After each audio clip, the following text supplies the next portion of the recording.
Hello students, today I haven't still received the NEET NTA paper, but I have received the JEE main paper on the app. So I today decided to, let's say on the request of the students, I have today instead of NEET, because the paper has not come, I have solved this JEE main test because I have to utilize my morning time. And now analyzing this JEE main test like I did in the NEET one, here's my analysis. But please remember, here the definition of easy, medium and tough is changed. Tough means it's a bouncer one, medium means it's actually tough one, easy means it's easy to medium. So don't go by that easy, so because that would be, if you're not that good in physics, you will be feeling like how many easy questions are, we couldn't find that easy to. So 2 questions I say are tough, and similarly I have 3, 6 and I have 9 and 12 questions are medium, so this is 14, and we have approximately 11 questions as easy. Now as per me, question 21 is not perfectly written. I couldn't make out the exact meaning. I have to see the explanation to make it out. And the 24th, it is the pick of the question. It is even tough from the JEE advanced standards.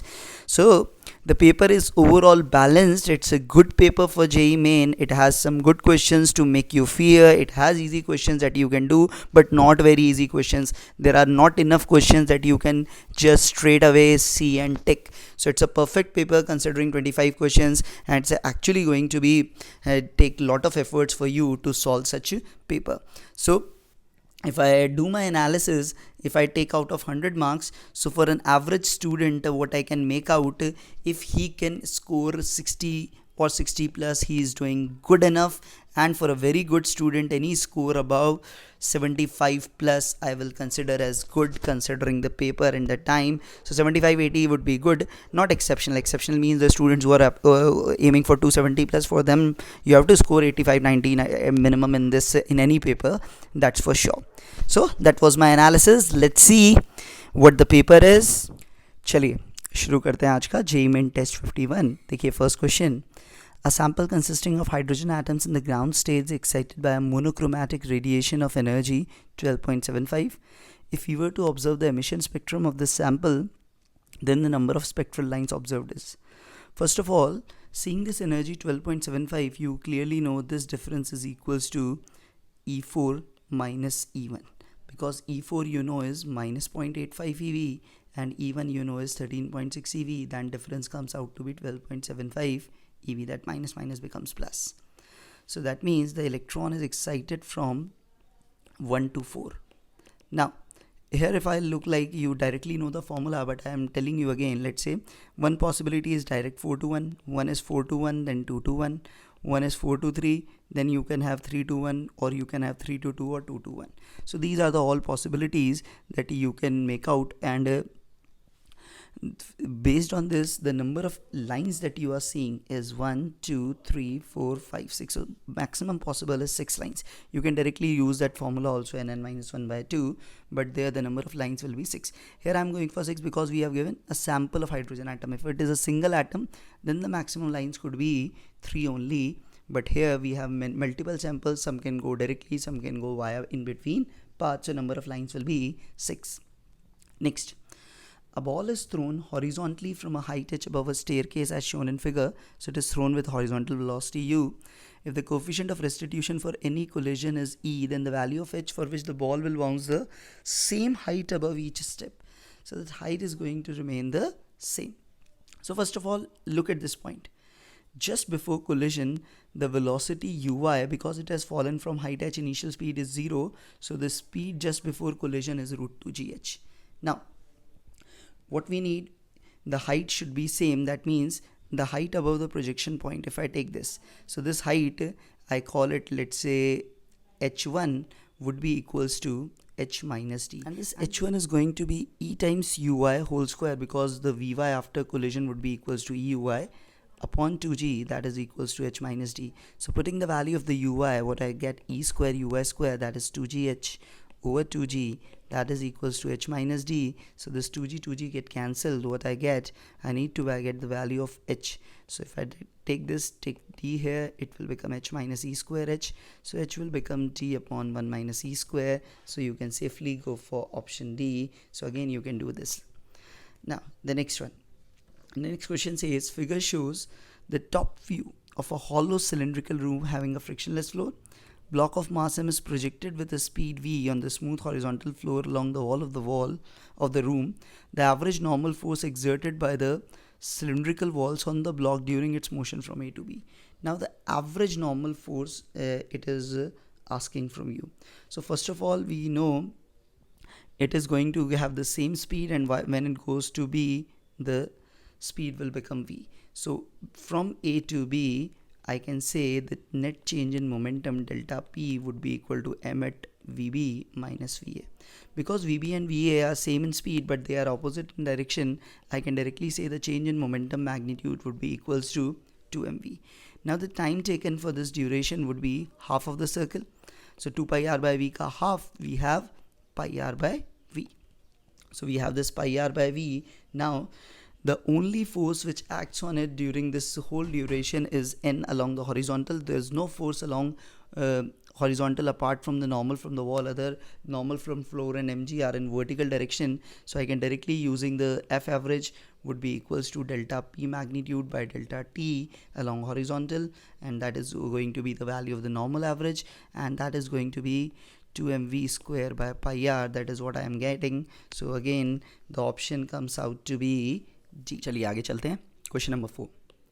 A fully charged capacitor C with initial charge Q0 is connected to an ideal inductor of self-inductance L at equal to 0. The time at which energy is stored equally between the electric and magnetic field. यार ये SHM की analogy से you already know that the kinetic and potential energies are equal when it is at a by root 2 or the time from initial is t by 8. So t by 8 time period is, you know, is 2 pi root LC. So the answer would be divide by 8. So it would be pi by 4 root LC. This is a very general question. I have been asked many times in the exams. You can directly make it out. Now this is a star one. If the resistance of every branch of the circuit is 1 ohm, then the equivalent resistance between the points A and B. So let's mark it out A and B. Now because of the symmetry analysis, you can directly make out using the symmetry that current in these two will go like this. It won't be, this junction would be actually acting as a junction. So strike it off. That means the current will go like this only, it won't mingle here, similarly here. Now this is series. So this becomes 2. Now this one will be in parallel, so this would be 2 by 3. Similarly this would be 2 by 3. Similarly this would be 2 by 3. Similarly this whole bunch will be 2 by 3. This whole bunch is 2 by 3. This whole bunch is 2 by 3. And these two will be 2. This will be 2. Let me redraw it because it won't become clear to you now. So it is 2 by 3.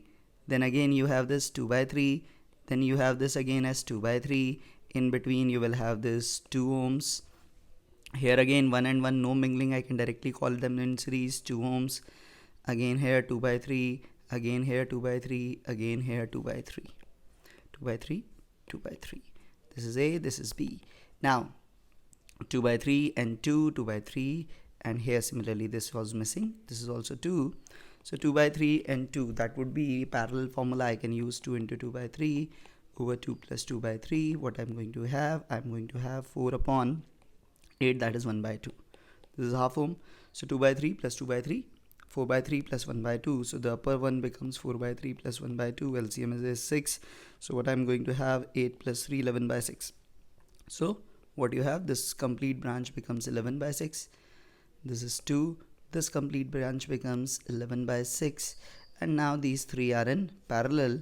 So I can make it out. 1 upon R equivalent would be 6 by 11 plus 6 by 11 plus 1 by 2.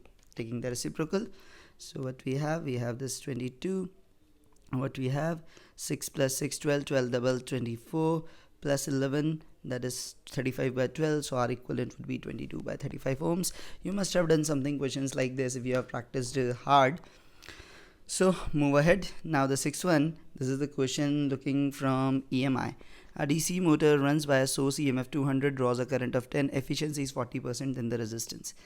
Now look here, efficiency is 40%, that means efficiency, what we say, that is the useful output, or you can say the P output, your useful thing upon P input, that is 0.4. So the useful output would be 0.4 into input is 200 into 10, that is 2000, that is 800. So only 800 watt power is utilized, that means wasted, or you can say basically heat loss. heat loss must be equals to the remaining 1200 watt. So therefore directly I can say I square R is the heat loss, that is going to be 1200. So the value of the resistance is equals to 1200 upon 10 square. 1200 upon 10 square means 1200 upon 100, that is going to be 12 ohms. Go for option B, nothing else. Now go ahead. Question number 6. If 20 joule of work has to be done on a charge of 4 coulomb from a point of 10 to another point 15, the value of V is, you definitely know W external is Q delta V, that is Q V final minus V initial. Substituting the value 20, this is 4, V final is V, the initial is 10, so now you have 5 is V minus 10, so V is clearly, this is one of the easier one I can see out of all the questions. The first one was also easy, this was also easy. Now going ahead, we have the question number 8. In an experiment, the plots a graph between Vmax square and Amax square for a simple pendulum for different values of small amplitude. So amplitude is small, remember. Vmax, Amax is the maximum velocity and the maximum acceleration. He found the graph to be a straight line with a negative slope making an angle of 30 degree when the experiment was conducted on the surface of Earth. When this was conducted at high touch above the Earth surface, the line was at an angle of 60 degree, the value of h is. Now this is a very good question. Look at this. Amax you know is omega square theta max. Okay, not omega square theta max, sorry, what we write, omega square a, that is amplitude, and the Vmax is omega a. Okay, so what we have, if I do this Amax square upon Vmax square thing, what I'm going to have this, if I square it, this is omega 4 by a square, this is omega square upon a square. So this a square cancelled, so this thing is proportional to omega square. So this thing is proportional to omega square means omega square you know is equal to G by L. Length is going to remain. So this is proportional to G. So here we have this Vmax and Amax. So here our slope is inverse of this.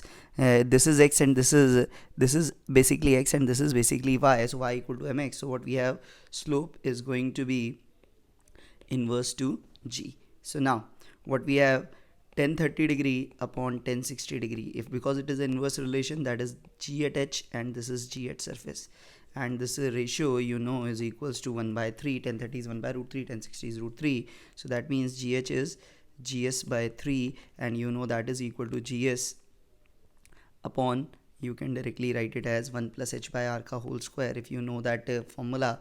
So 1 plus H by R ka whole square. So what we have, 1 plus H by R equals to root 3 from this. So H would be equals to what we have, root 3 minus 1 times R, and root 3 is 1.732, so this is 0.73 R. So it's a good question, you can make it out. Now coming the next we have is the thermodynamic section. I'm the heat the calorimetry one. I looks like 60 gram of ice at 0 is at 200 gram of water initially at 17, a calorimeter of unknown water equivalent. So water equivalent is also given. The final temperature is 40 degrees, so no problem of ice water there. Then the value of W is, so just look, who is going to gain heat? Ice. So what is the heat gained? What is the heat gained by the ice? That would be equal to 60 into the latent heat is 80, plus that comes to 40 specific heat, water becomes, that is 1 ms delta T. So this is the heat gained by the ice, which is, this is 4800, and this comes out as 6 4s are 2400, so 7200 calorie it is going to gain. So that means that is the heat loss. So what is the heat loss? That is 200 plus W into 1 into 70 minus 40, that is 30. That should balance because heat loss is heat gain. That is the principle of calorimetry. So what we have, 200 plus W is equals to 7200 by 30. So if I do this, this is 240. So water equivalent is 40 grams. Again, it's not a tough question. You can easily do if you know the calorimetry way of doing the things.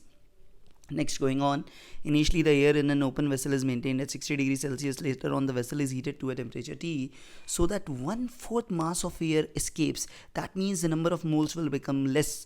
If the volume remains constant during heating, the value of T is. So because it is open, pressure is going to remain same. So pressure is same, volume is same. That means N into T is going to remain a constant because 1/4 has escaped. So what I can say, N naught T naught. So now remaining is 3 by 4 moles, that is equal to T. So T is 4 by 3 of T naught. So 4 by 3 of T naught. 60 means 333. triple 3, this is triple 1, this is triple 4 Kelvin, and if I do this triple 4 Kelvin, it's easily I can make out it could only be 171 degrees Celsius out of the available options. Now, the capacity of a vessel is 3 liters. It contains 6 gram oxygen, 8 gram nitrogen, 5 gram CO2. So first of all, let me calculate the moles first. 6 gram means 6 by 32 moles, or I can say is 2 by 16, or if I'm right, no, I'm not right. 6 by 32 means it is 3 by 16 moles. 8 gram nitrogen means 8 by 28, or you can say 2 by 7 moles. 5 gram CO2, the mass of CO2, C is 12, O2 is 32, 44, that is 5 by 44 moles. Tick.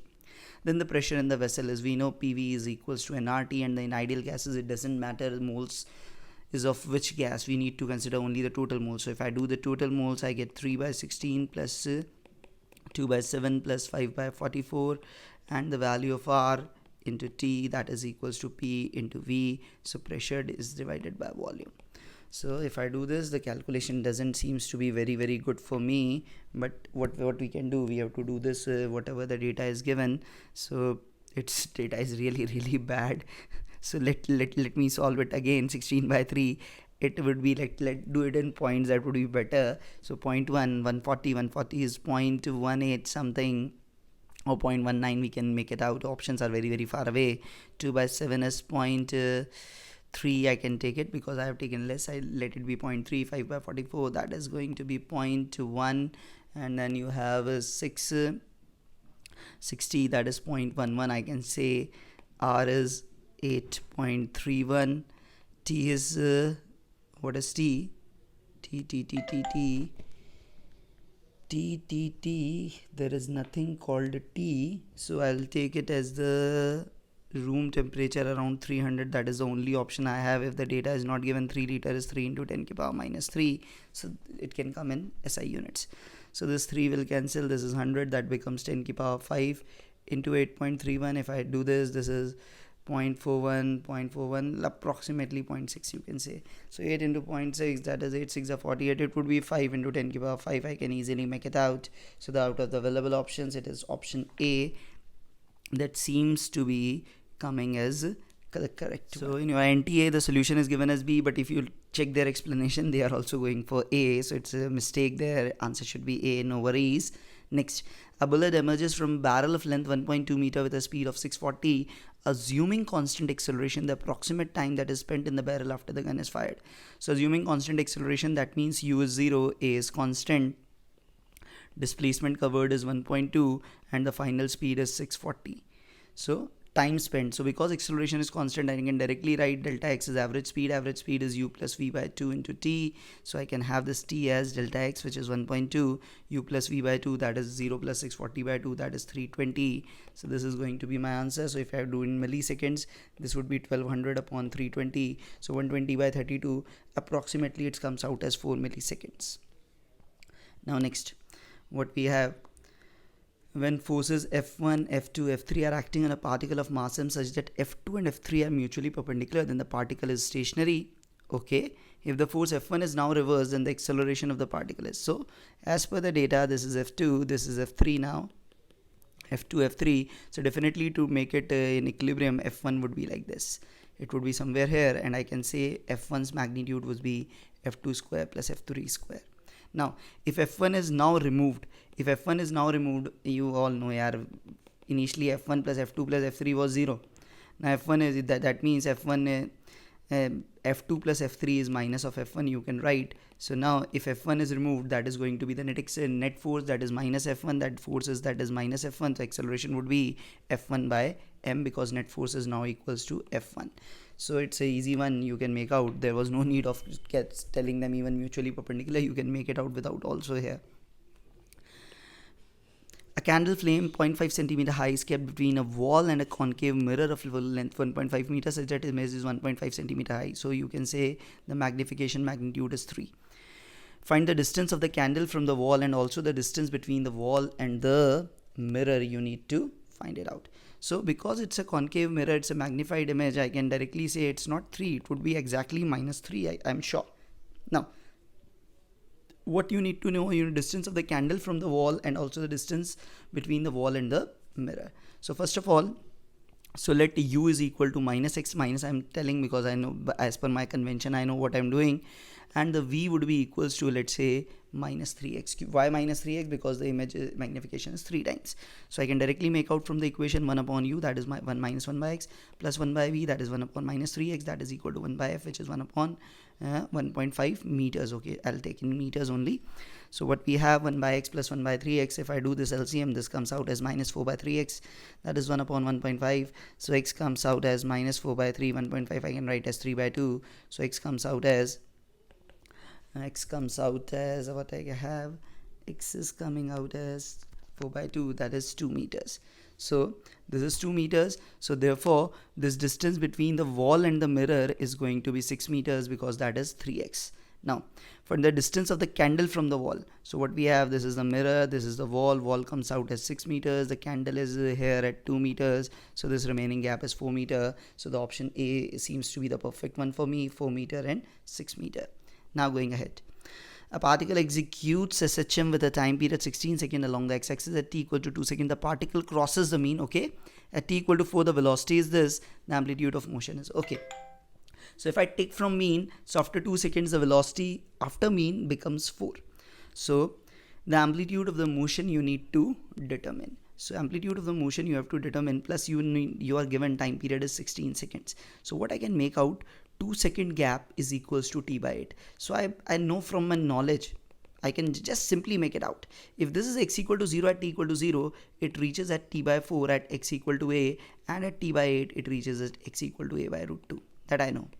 So it clearly means if it is 2 seconds and if it is t by 8, that is 4 seconds, this gap is again t by 8. That means this is the velocity at a by root 2. So the velocity at a by root 2 I know is omega under root a square minus x square, that will become a square by 2. So what we have, 4 omega is 2 pi by 16. So this is a square by 2 I have. So 16 4s are 64, 64 by 2 pi, that is 32 by pi is equal to a by root 2. So a comes out as 32 root 2 by pi. So this is D. So it's not a tough one. You remember these data. These are very, very general data. You can easily make it out. Now the next one. Two spherical soap bubbles of radii A and B in vacuum coalesce under isothermal condition. The resulting bubble has a radius given by. Because they are coalescing, so what we have, the surface area will remain unchanged, because we don't talk about volume here, because the volume is very negligible. We talk about only of the area. So the first one has area 4 pi a square, the other one has 4 pi b square. So when they merge out, that should be equal to the 4 pi final r square. So r comes out as under root a square plus b square. So again, this is also not a tough one. If you can make it out, mostly students are very, very reluctant seeing what is when they see the question of surface tension, then there's a different case. Two uniform rods equal length but different masses are rightly joined to form a L-shaped body with an angle 90 degree, which is now pivoted. In equilibrium, the body in the shown configuration m by m. For equilibrium, the common CM must be on this vertical line passing through this hinge, this line. So this is the CM of this one, this is the CM of this one. So what we need, the combined CM must fall over here. So that is the logic we are going to use here. So if I put this in logic, let's say this is x-axis, let's say this is y-axis, I have to simply make the x-coordinate of the CM to be 0. So first of all, this length, I know this length is what, L by 2, let's call them both L, and this is also L by 2. So this angle is 90, this angle is 30. So first of all, if I do this, the x-coordinate of this one, because this angle is 30 degree, I can make it out. The x-coordinate would be of capital M, the x-coordinate would be L by 2, and this would be equal to sine 30. And for that, I can easily make out again that angle will be 60. So M would be equal to L by 2 sine 60, but would be negative. So to make the CM 0, what we have, M1 x1, so M into minus L by 2 sine 60 plus M into L by 2 sine 30, that should be equal to 0. I'm not writing the division term because numerator has to be 0 for 0. So what we have now, we have M, I take it that side, ML by sine 60 is root 3 by 2, that is equal to ML by 2 into sine 30, which is 1 by 2, 2, L cap. So what we have, capital M by small m I need to know. So capital M by small m is equal to root 3. So again, it's not a tough one. You have done many questions like this. Many examinations have asked such questions. Now coming, this seems to be the modulation. That means this is your communication. What is the modulation index of an FM signal having a carrier of 800 and a modulating signal has a frequency of 8 kilohertz? So what we have, we need to simply have the carrier is 100 kilohertz swing and the modulating signal has a frequency of 8 kilo. First of all, let me tell you exactly FM is the part of the CBSE syllabus that we know, and generally question doesn't come, we talk only of AM, but here it is FM. And for FM the modulation index is defined as the deviation, frequency deviation. Kitna frequency deviate hua, the frequency deviation to the modulating frequency. This is the formula that we have for this modulation in the case of FM. Now the frequency deviation generally here is said to be the carrier swing by 2. This is defined to be the carrier swing by 2. I'm doing this 2 because let's say if it had, let's say, 10 megahertz plus minus 50 kilohertz, then you can say 50 above 59, so that will have a swing of 100. So that's why not 100, I will use 50 kilohertz, and this is 8, so 50 by 8, that is equals to 6.25. and also the options are not given like that for 100 by 8, so you can make it out. But this is the FM1, so just remember this formula. This you might not be knowing this. In YDSE the slits have different widths, so their intensity will be same, no, will be different, sorry. As a result, the amplitude is A and 2A, and 2A means you directly say amplitude proportional to intensity, so this is I0, this will become 4I0. If I0 be the maximum intensity, okay, so I write as I and 4I, no need to write I0. If I0 is the maximum intensity of the interference pattern, and then the intensity of the pattern at a point where the phase difference between waves is phi is. So now remember, resultant I, we can say I resultant at any point, we simply write it as I1 plus I2 plus 2 root I1 I2 cos phi. That is what we write. So first of all, Imax we know is I0, and that would be equals to root I1 plus root I2 whole square, that you all know. So here what it will have, root I plus root of 4I whole square, that would be equals to this is what we have, root I plus root 4I ka whole square, that is 1 plus 2, 3 square means 9I. So I0 is 9 times I.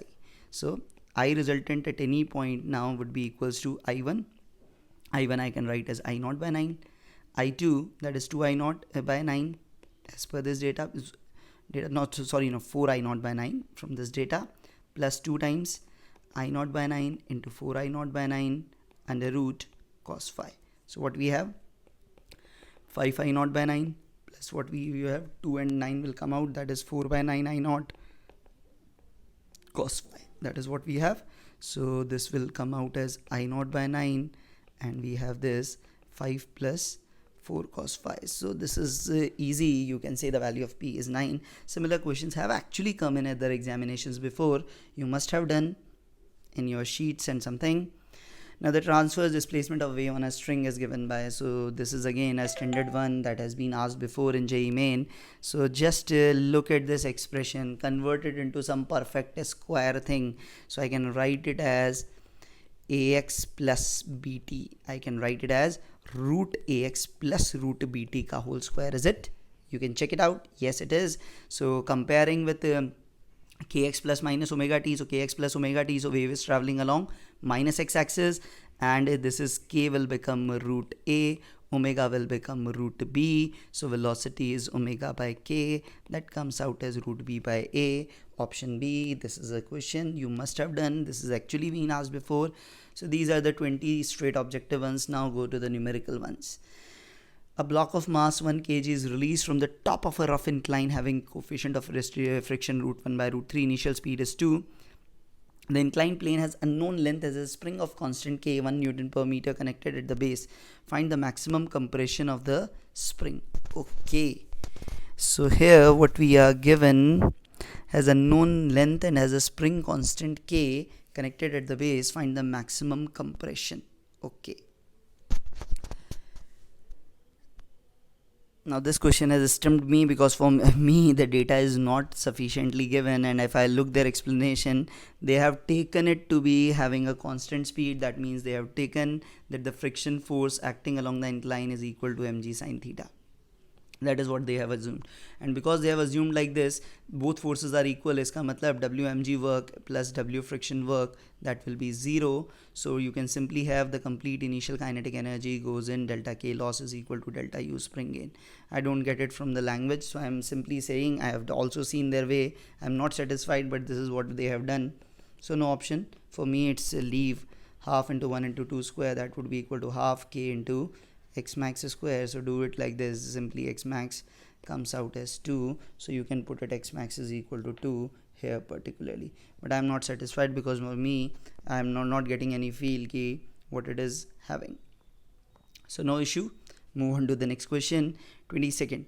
In a sample, initially there are an equal number of atoms of 2 samples. 3 days later, number of A is twice of B. The half-life of B is 1.5 days. The half-life of isotope A is. So again, this is a very common question. You have N0 and N0 both.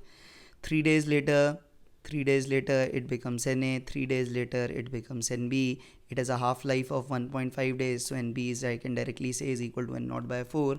And Na is twice that of B, that is equal to N0 by 2. So okay, N0 by 2 simply means this is a half-life, so you can put it as 3 days, or 3 you have to simply put, you don't have to write days there. So it is perhaps the easiest one you can have. Next, a totally reflecting small plane mirror placed horizontally faces a parallel beam of light as shown in the figure. The mass of the mirror is 200 grams. Assume that there is no absorption in the lens and that 20% of the light emitted by the source goes through the lens. The power of the source needs to support the weight of the mirror. Now this is actually the very good question. I liked by reading it. You know, whenever the radiation strikes and it goes, because it is perfectly reflected, the radiation force that is going to be exerted, what we know, I can easily recall if you have that formula of the radiation pressure concept. Pressure by radiation. So we used to write in the reflecting case, this is equals to radiation pressure is equals to 2I by C. What we have this 2I by C, that is what we can write. So therefore, what I can write now, therefore the force exerted by radiation we know is 2I into A by C, and this I into A I can write it as incident power upon C, and this should balance, that should mean this should be equal to mg. So the incident power must be equals to mg C by 2, and this incident power is 20%, that is 1 by 5 of the original power, which we have written as P into 10 to the power 8. That should be equal to mg. Mg is 0.2, m, g is 10, C is 3 into 10 to the power 8 upon 2. This is 10 to the power 8, I can cancel out. 0.2 into 10 by 2 get cancelled out, so the value of P comes out as 15. So the answer here will be 15. So this is the 23rd question. Now we are left with 2 questions. Let's see what are they. Next one. Uniform rod of mass m, length L, is hinged at one of its end with the ceiling, and another end of the rod is attached with a thread which is attached with a horizontal ceiling at a point P. If one end of the rod is slightly displaced horizontally and perpendicular to the rod and released, if the time period of small oscillations is 2 pi root of 2L sin theta upon xg, what is the value? Now this is a real tough question. It's very tough to visualize. From the data I can say, because it is slightly displaced horizontally and perpendicular, I can make out this would be the axis about which it would be swinging like a swing in the park. Now as it swings, this end is displaced, so it will come towards you. So you need to now calculate the line of action of mg, how much distance it makes. So if I look this, initially this length, this particular length, this length you know is L by 2, so this length would be equal to L by 2 sin theta. Now this will come towards you, and let's say if I displace it by small angle, let's say you can say theta or theta dash or phi. If you displace it by phi, this length will come towards you. Because it is very small, I can say this directly as L by 2 sin theta into sin phi, and sin phi can be written as phi. So this will be basically the moment arm. So the torque would be, and it would be restoring, so it would be minus mg L by 2 sin theta into phi. Now this would be equal to I alpha.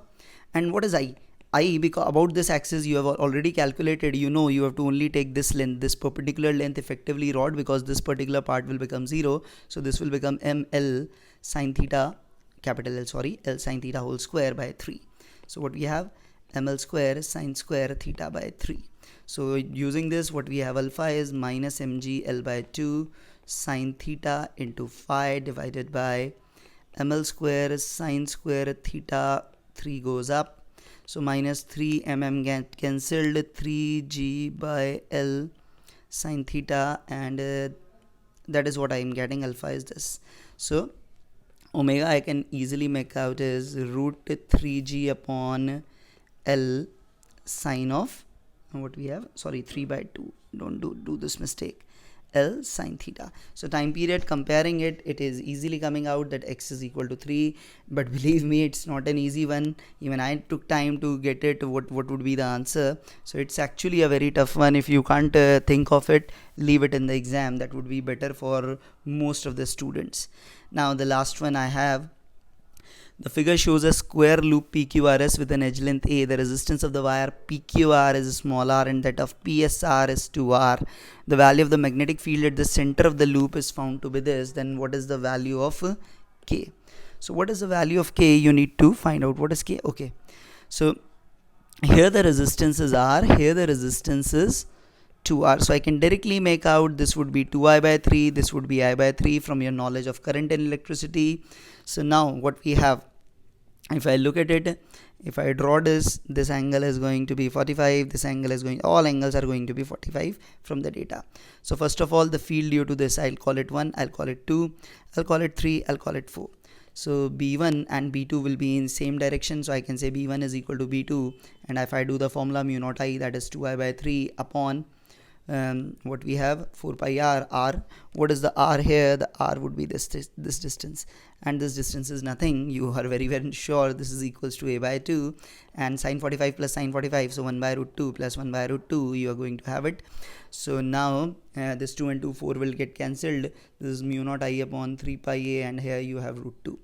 Similarly B3 and B4, they will be in the opposite directions, and that would be equal to mu naught I by 3. Again the same thing you will do, 4 pi a by 2, 1 by root 2 plus 1 by root 2, so that would be half of that, that would be equal to mu naught I by 3 pi a. Okay, and we will have not 3, we will have 6 here, half I was saying, so it is 6 pi a, and this is root 2. So now what we have, twice of b1 minus twice of b3 if I can do. So if I do this, this is 2 root 2 by 3 minus 2 root 2 by 6 into mu naught I by what we have, pi a. So what we can have now, 4 root 2 minus 2 root 2, that is 2 root 2 by 6 mu naught I upon pi a. So effectively it becomes mu naught I root 2. If I take it above, it would be 3 pi a. Again the answer is 3. The previous one was also 3. This one is also 3. So this was the paper. Actually I have did it today because the NEET test was not made available today by the time I am solving it. So I utilized this time, and there were plenty of requests to solve the JEE main paper. So I did today the JEE main one. Please tell me how you like it. Keep sharing, keep subscribing my channel. Thanks you.